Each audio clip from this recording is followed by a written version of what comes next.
Thank you very much. And I'd like to bring the conversation back to that point that you ended on there, Mr. Menton, in relation to patient care.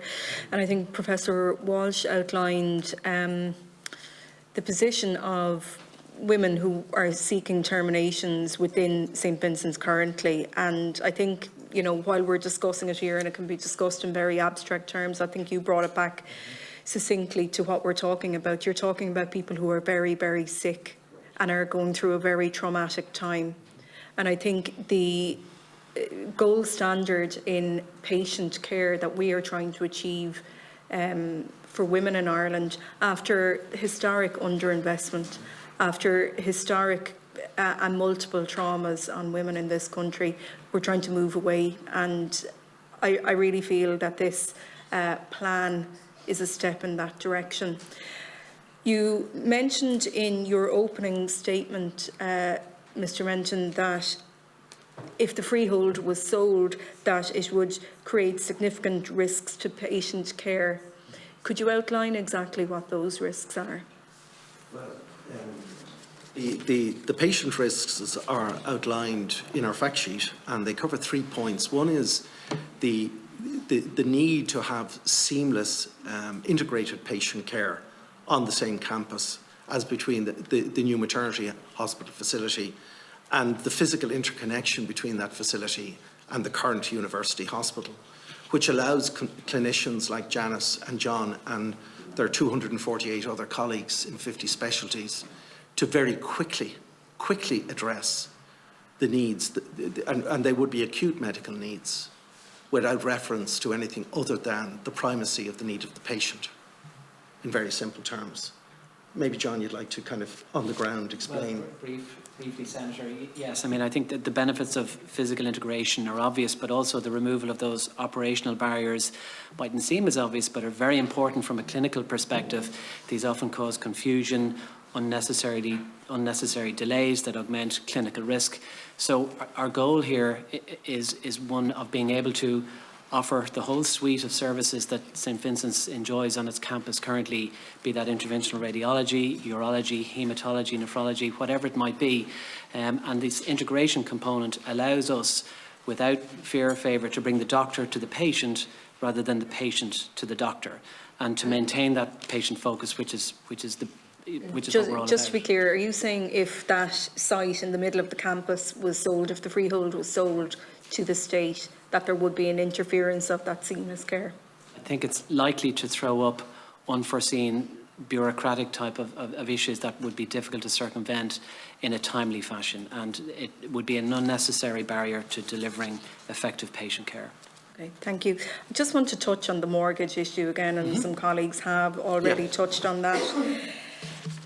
And perhaps maybe the two lawyers who are before us might perhaps give their opinion on this. How easy would it be to find a banker or another lender to grant a mortgage secured on a freehold subject to a 299-year lease with a rent of €10 per year? Do you think, could you foresee a circumstance where any bank would lend in those circumstances? I would say, in terms of security on its own, it wouldn't be of any interest to any bank as security. So it's really that's just part of the larger site, and it would be part of that it would be included. But obviously, with the carve out of the long lease in favour of the HSE. So it's really just as part of the campus. It's not. It wouldn't on itself. So it's an ancillary security. Could you perhaps maybe just explain briefly why it wouldn't be seen as a good security? Because all the revenue that's coming from it is €10 per annum if granted, and it's subject to a third party having the right to occupy it and use it for a hospital. So there's no. For a banker who would be looking for security and income, there's no income on that element of the site. It's just simply it's part of the larger campus, which is why it are you saying there that the bank wouldn't be able to realise the full value of the freehold because of the long lease, subject to a 10-year rent? Yes. Yeah. Thank you. Just in relation to the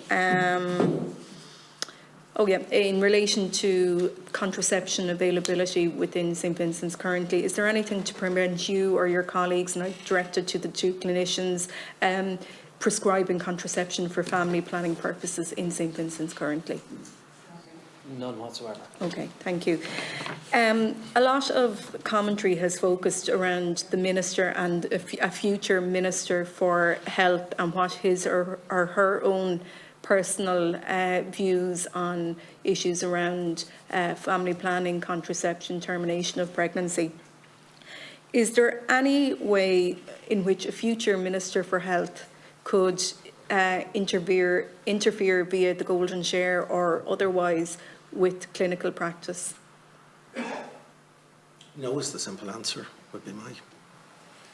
Again, a question to the two clinicians. Can you envisage any mechanism, either now or in the future, whereby religious influence could be exerted upon clinicians? And what would your reaction be if another person outside of the medical team expressed an opinion on your treatment plan?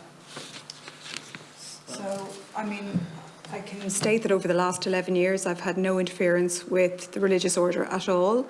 I can't see with the absence of them that that is going to change. And in terms of the second question you had, if one of my medical team disagreed with me, is that with No, you? somebody outside of the medical staff within the hospital, just somebody from the board or somebody else working within the hospital structure. Would you ever consult or take their opinion into account? Well, I mean, I suppose in terms of any scenario involving a patient and it's usually that agreement between myself and the patient I'm more concerned in, rather than somebody external. I suppose if I just had even an example of the kind of thing that you were thinking about, I might be able to say more definitively. I mean, like, for example, Ms Reynolds is on the board. Yeah. If she came to you and expressed an opinion about how patients in general or a certain patient should be treated, what would your reaction be? well, we have a moral and, Hippocratic oath that we need to follow in terms of best management for the patient, and we continue to do that on a day-to-day basis. So it is a hypothetical question, I guess, in terms of somebody coming to me, but I would continue to complete best practice according to my interaction with the patient, which I've always done. The answer would be emphatic no. Mind your own business. Exactly. I mean, I think, it is, somebody else's opinion doesn't matter. We are bound by our code of ethics as outlined by the Irish Medical Council, patient confidentiality and the laws of the land. And that's it. May I just add to that, since I was named as the perpetrator there, and that And I was only using that as an example. I do understand, but under no circumstances would any member of the board even consider it within the scope of their remit to be able to approach a clinician and give, make an assertion or make an intervention. Under absolutely no circumstances, it's just not part of the culture of the board or the hospital. Okay, thank you. Clinical independence from the board. And if I might add to that, Senator, briefly, there has been this assertion that the board members are obliged to maintain and uphold the Catholic ethos of Mother Mary Aikenhead. That is categorically not the case. We've never made any such obligation, and I can categorically deny that for the record. Thank you very much. Perhaps if Mr O'Reilly could outline to the committee what limitations are placed by charity law on the disposal of the freehold of this site? Yeah, absolutely. So in considering it for SVHG, if it's disposing of an asset, it uses its assets for charitable purposes in pursuance of its objects, which it's a provision of healthcare facilities. It can't give away an asset unless that's for charitable purposes that meets its objectives. So where the lease is being gifted to the HSE as part of that we're satisfied that meets the requirement for that it's pursuant to charitable objectives to ultimately build the hospital. And as one of the witnesses, I think, touched on last week, that there is a provision in the lease to reflect a charitable law piece that in the event that the property is no longer used for a charitable purpose, that a market rent for the site, disregarding the buildings, it's only a market rent on the site, would be payable. So there'd be some return for the charitable purpose. Sorry, that's a long answer. That's perfect. And just very briefly, if you could just reiterate to the committee the impact that would be on the leaseholder if the freehold was sold. No impact. the lease stands alone in law, and there will be no impact. Thank you very much. Thank you.